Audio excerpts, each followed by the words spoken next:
Yo, what's up mga kayo Cubs? Magandang gabi po muli sa inyong lahat at syempre narito po muli ang inyong lingkod, Master Lekim. At welcome back po muli dito sa ating Master Lekim TV. Bago po natin simulan itong ating video ngayong gabi mga bayang karisa, make sure dapat nakalike na tayo, pakishare, subscribe at syempre pakihit na rin po yung notification bell para po maging updated po kayo sa mga susunod ko pa pong upload na video. At ngayong gabi mga bayang karisa, meron tayo muling konting silip, giya at best analysis sa karera para po kayo araw ng linggo, Sunday racing. Have a blessed Sunday sa inyo lahat mga bayang karisa. January 21, 2024, dito po muli sa Metro Turf Malbar, Batangas at meron po sila inihandang 8 races na magsisimula po sa ganap na alas 2 ng hapon. At dito ating main highlight race ngayong araw ng linggo, ang ating 2024 3-year-old maiden stakes race na nasa race number 2. Almost distance natin is 1400 meters lahat po ng karera mga bayang karisa at sana makadiyado po tayo, makatulong sa inyong diskarte at pananayanan. Syempre, hindi ko na rin papapatagal agad ito. Pupunta natin agad yan bayang karista matapos lamang po yung ating maikling intro. Kaya, let's go!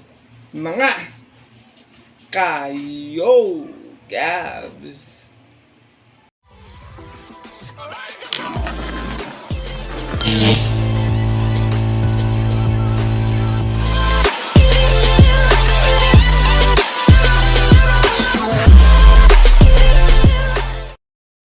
At gaya nga po ng nabanggit ko kanina sa ating intro, meron tayong 8 karerang lalargaan ngayong araw po ng linggo. Meron tayong dalawang set ng pick 5, isang winner take all, isang pick 6 at isang pick 4 event. Maganda ating lineup mga bayang karera, medyo balance, pwedeng magdihado, pwedeng mag-semi yamado, o pwede rin namang magka long shotan ha. Kaya kung may mga kursunada pa po kayo maliban sa mga giyang ibibigay ko po ngayong araw na to, huwag niyo pong kakalimutan isama sa inyong diskarte at mga rota. Paalala bayang karista, huwag kayo magbubura sa inyong mga rota palagi. Kaya ito, simulan ko natin mga konting silip at guys, syempre wala na rin pa tumpit pa.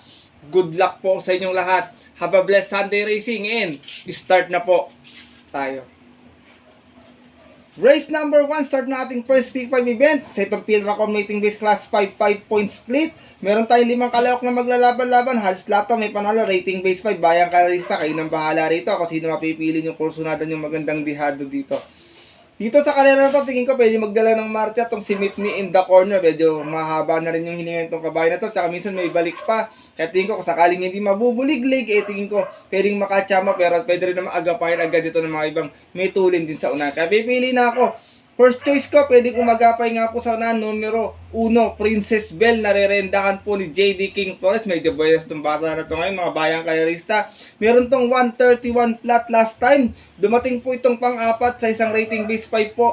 5-5 inalis niya out of 6 rounds na naglaban-laban. Ito po ng January 6 kung saan ang nanalo sa karera nila yung nayamadong si Player Bottoms. Same rider pa yung po tayo rito JD King Flores para sa ating numero 1 si Princess Belle. Kung natatandaan nyo, last year naka-long shot to mga bayang karerista.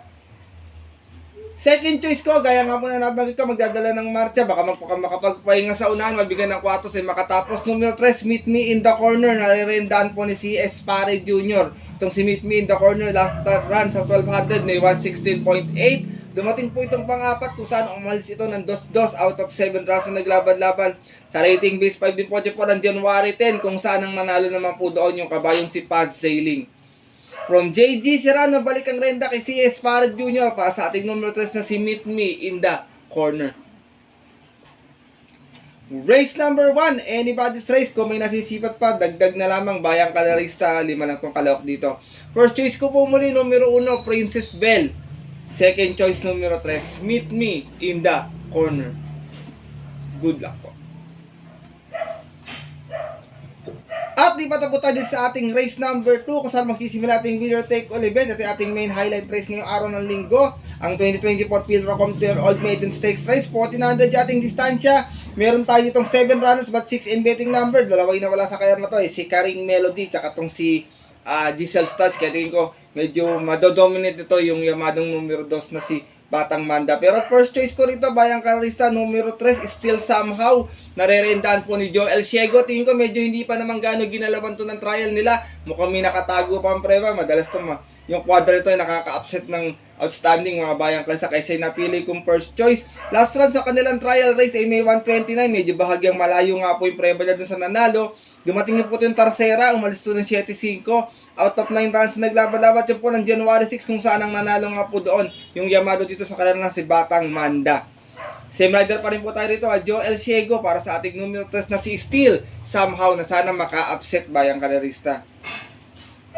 Second choice ko na rin, Horse to Beat. Maganda yung preba. Numero 2, Batang Manda with Patty Dilemma. May 127.8 po ito last time sa kanilang trial race. Nanalo po ito kung saan umalis ito ng 1-2 out of 9 runs na naglaban-laban. At yun nga po ng January 6 kung saan ang tinalo po niya doon yung nasa segunda sa kanya. Na nandito rin na si Added. Haha. Same rider pa rin tayo rito ha. Patty Dilemma para sa ating numero 2 na Horse to Beat na si Batang Manda.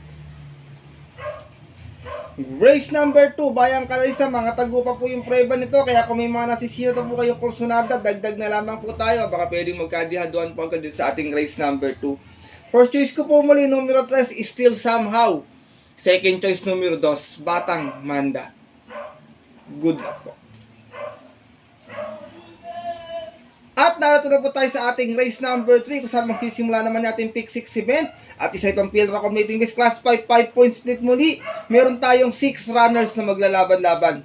Dito mga bayang kanalista, pampamenos sa kapital. Kung kursunada nila nga, 1 for the day ko po. Gray Galloper numero 4, Ivan, nare-rendan po ni Boji Henson. Wala akong nakitang matulin dito. Iba yung air itong kabayo na to. Tingin ko baka preskong makakuha na unaan to. Makabuo ng 2 kwartos. Kung matatalo man, baka may taabutan. Pero tingin ko, kung makakabuo, tingin ko, pass your paper sila dito. Meron itong 129.8 na preba sa 1400 nun mga bayang karesa kung saan na segunda po ito ha.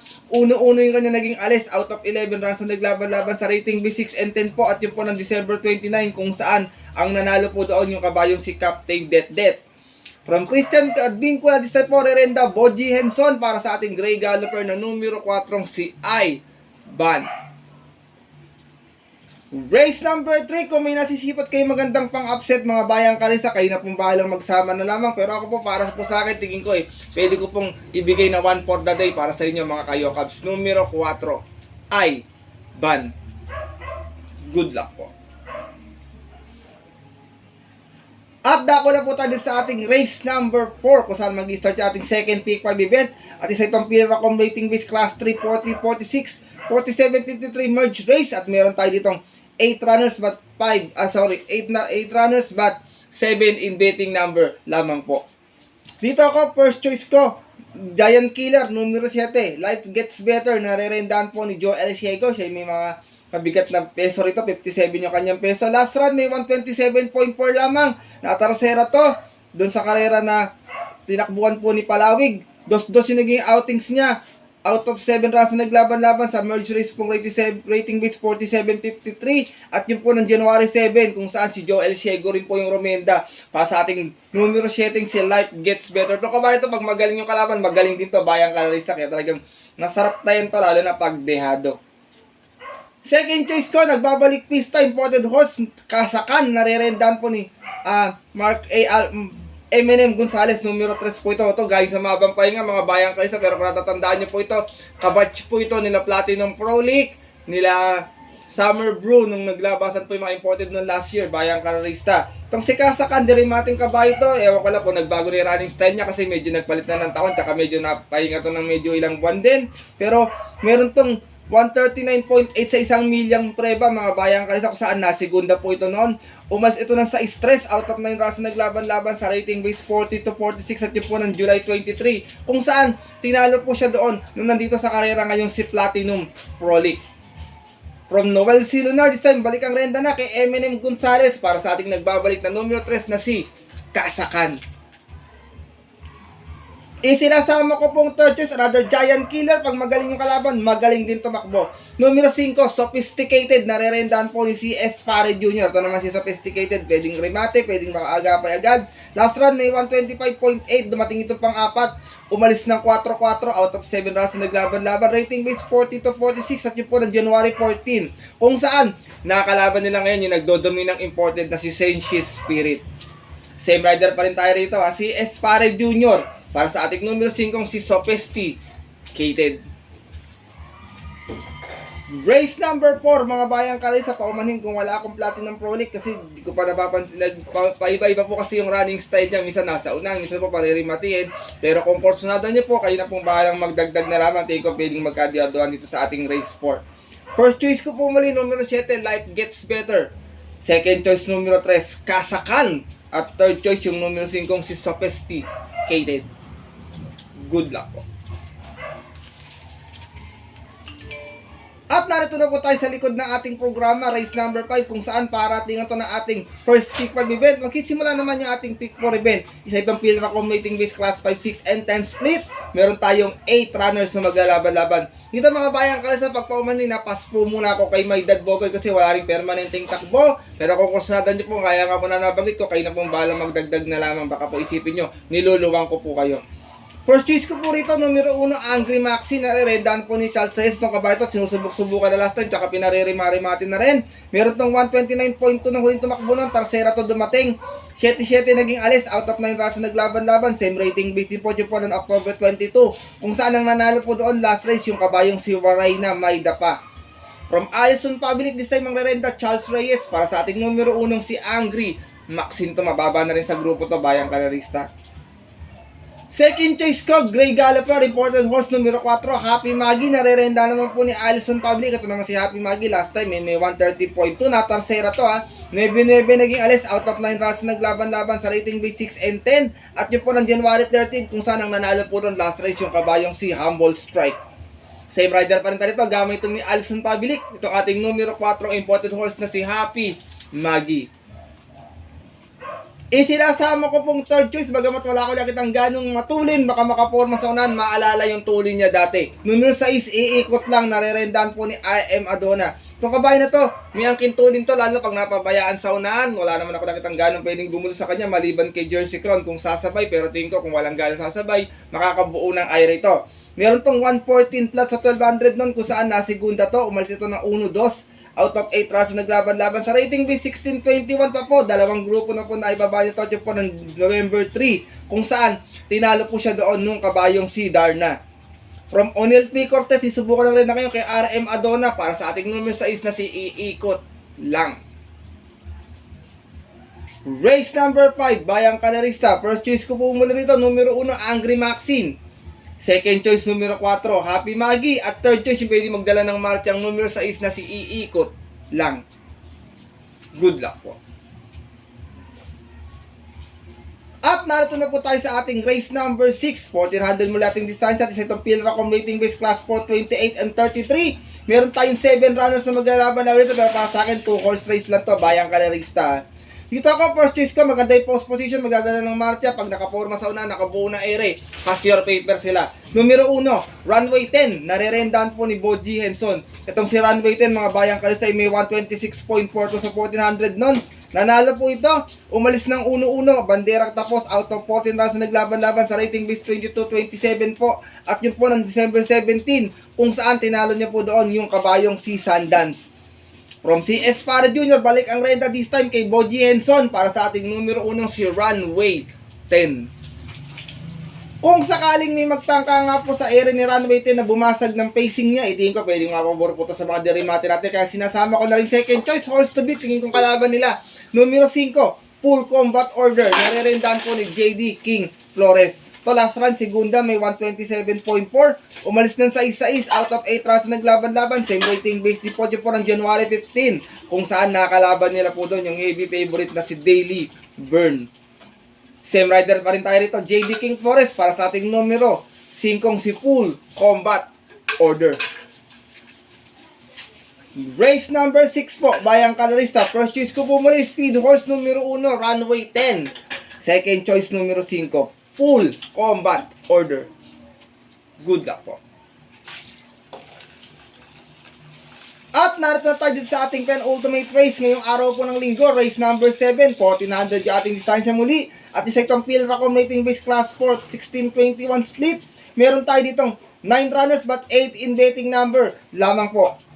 Dito ako, first choice ko, baka makaporma sa unahan. Wala rin akong gano'n nakitang matulin dito. Baka makasolo taga, makapagpahinga. Numero 8, Take a Chance. Nare-rendahan po ni CS Pare Jr. Itong kabayan to, na huling takbo na Tarsera to, may 127.4. Umalis ito ng 4-1 out of 13 runs na naglaban-laban. Rating base 22-27 to, bagong baba din sa grupo. At yun po ng December 10, kung saan nakalaban niya po doon yung kabayong si Gintong Hari. From Jomer Estor, kay design po si Espare Jr. ang rerenda para sa ating numero 8, si Take a Chance. Second choice ko po, pwedeng umagapay agad pag di ko nakakondisyon or palaban, di ko talaga pwedeng umagapay ito. Numero 2, Sundance, narerendahan po ni John Alvin Guzio. Ito namang si Sundance, may 127.2 nun. Nasa segunda ito, umalis ng 3-3 out of 9 runs na naglaban-laban sa rating base 22 and 27. Bumaba na rin ng grupo dito. At yun po ng December 22 kung saan na-upset po siya doon nung dihadong si Mahusay. Hi! Same rider na rin tayo. John Alvin Guzio para sa ating numero 2 na si Sundance. Kung magkakaroon nga po ng dut-dutan sa unan, kumbaga Luchan, early speed battle, pwedeng mapupor sa mga remating pwedeng mag-abang dito. Kaya sinasama kong third choice, numero 9, Kaboom. Narerendahan po ni JD King Flores. First time nasa kiniking to, derimating kabay, magaling si King sa derimate. Ito naman si Kaboom, may 127.6 last time. Dumating itong segunda nun, umalis ng 7-6 out of 12 runs na naglaban-laban. Same rating base na din po, yung po ng December 29, last race kung saan nakalaban niya po doon yung nag-uumento ngayong kabayong si Eutychus. From JB Hernandez, this time ang rerenda, JD King Flores para sa ating numero 9 si Kaboom. Medyo masama yung naging salida nito last time mga bayang kaysa kaya na late ng remate. Race number 7, Bayang Carissa. First choice ko po muna nito, numero 8, Take a Chance. Second choice, numero 2, Sundance. At third choice, yung numero 9, si Kaboom. Good luck po. At narito na tayo sa ating huling karera ngayong araw po ng linggo para tingnan po natin mga paboritong exotic bets, take all, pick 6, pick 5 at pick 4. At isa itong Pilracom rating base class 5, 11 to 15 split bracket. Meron tayong 10 runners na maglalaban-laban pero 8 in betting number lamang. Paumanin uli, kung wala ako ng Yamado rito, kayo na pong bahalang magdagdag na lamang na si Walk-in on Sunshine. Medyo bumigat po kasi peso pero tiko, magiging palaban naman po, kaya niya tong grupo na to. Dito ako, first choice ko, Diadsay Nete, long shot of the day ko, numero 7, player Andre, narerenda ni Mac de Ocampo. Itong si player Andre, may 127.4 po ito, no? Kung saan nanalo ito. 7-7 naging alis niya out of 13 runs na naglaban-laban sa rating base 16-21. Bumaba ng grupo dito ito, ng December 22, kung saan tinalo niya po doon last race yung kabayong si Monument. From CA Reyes, this time po, Mac de Ocampo ang rerenda para sa ating numero 7 long shot na si player Andre. Second choice ko, couple entry 4 and 4A, Nosey Nyang Yana with Mark A. Alvarez and Lucky No with CA Reyes. To isang derimate, pwedeng isang nakasunod lang agad. Nosey Nyang Yana, nanalo last time, may 129.2. Umalis ito ng 4-3 out of 9 runs na naglaban-laban sa rating B6 and 10 po, bagong akyat ng grupo. At yun po ng January 10, kung saan tinalo niya po doon yung kabayong si Don't Stop Believin'. Second time around, re-rendahan po Mark A. Alvarez. Itong ating numero 4 si Nosey Nyang Yana. Sa matata naman 4A na si Lucky No ay may 129.2 last run. Natarsera din. Umalis din ng 4-3 out of 11 runs na naglaban-laban sa rating base 16-21. Bagong baba naman po dito. At yun po ng January 5 kung saan ang nanalo po doon last race yung kabayong si O. Radas Gray. From JB Hernandez, this time po si A. Reyes ang rerenda para sa ating 4A na si Lucky No.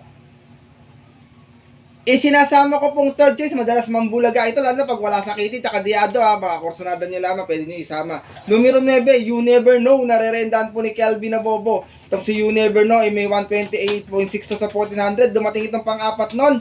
Umalis ito ng 13-13, out of 14 runs naglaban-laban sa rating B6 in 16-21 din. At yun po ng November 24 naman, kung saan ang nanalo po sa karera nila yung kabayong si Darna. Same rider pa rin tayo dito, Kelvin Nabobo. Para sa ating dihadong numero 9 na si You Never Know. Last and final race po mga bayang Carissa. Kung may kusunada pa po kayo pang dagdag sa pangaparatingan nyo, kayo na pong bahala magdagdag na lamang. First choice ko po muli, long shot of the day ko, numero 7, player Andre. Second choice 4 and 4A, Nosey Nyang Yana and Lucky No. Third choice, dihadong muli numero 9, You Never Know. Good luck po.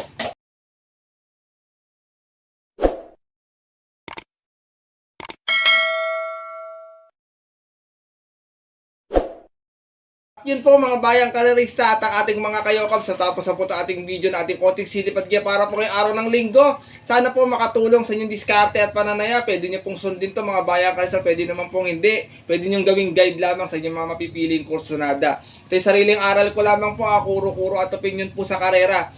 Pagdating po na tayan sa Santa Kilia mga bayang karerista, mas mananay po yung sarili nyo pong kursunada. And always po, kayo pa din po yung masusunod. Good luck po muli sa inyong lahat and have a blessed Sunday racing. Maraming salamat po sa inyong walang sawang pagtutok, pagsuporta. Tiwala palagi dito sa ating YouTube channel. At bago po ako matapos sa ating video, ay greet ko lamang po ito ating mga birthday greetings. Pinapag-greet po ni Sir Ace Galang. Advance happy birthday sa kanyang asawa sa January 23 kay Ma'am Geraldine Santos. Advance happy birthday po mula po dito sa Master Likim TV. Ganun din po kay Sir Ace Galang na inyong asawa, Ma'am Geraldine Santos. Ganun din, greet ko rin po si Sir JR Cabansag, The Goat Craze Scholar. Shout out po sa inyo.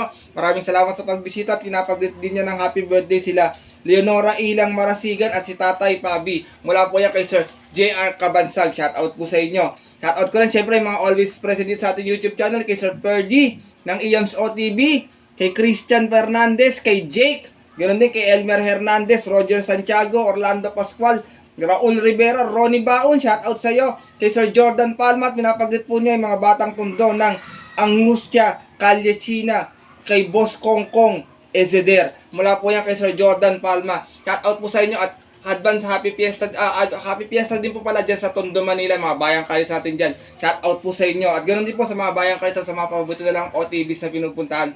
Shout out po sa inyo. Magandang gabi. Sana po magsitama kayo ngayong araw po ng linggo. At yun po mga bayang kalis at ating mga kayokabs, makita-kita na lang sa susunod ko pong upload na video. Ito po ang inyong lingkod, Master Lekin, na always po nagsasabi sa inyo at nagpapaalala na ang karera po dapat po libangan lamang dahil ito talagang tsambahan lang at tapat-tapat lang. Minsan swerte, minsan talaga malas, pero pag pinagbigyan tayo siyempre ng nasa taas, huwag natin kakalimutan magpasalamat sa kanya at tumulong sa ating kapwa. Kahit sa simpleng pamamaraan lamang. Ika nga bayang karisat ating mga kayokab sa share your blessings po. Good luck po muli sa inyo lahat and happy racing sa mga pupunta po ng OTVs. 2 PM yung ating start time. Stay safe everyone po. God bless bayang karista. Lalong-lalo na sa mga solid natin ditong mga ka-yo-cabs.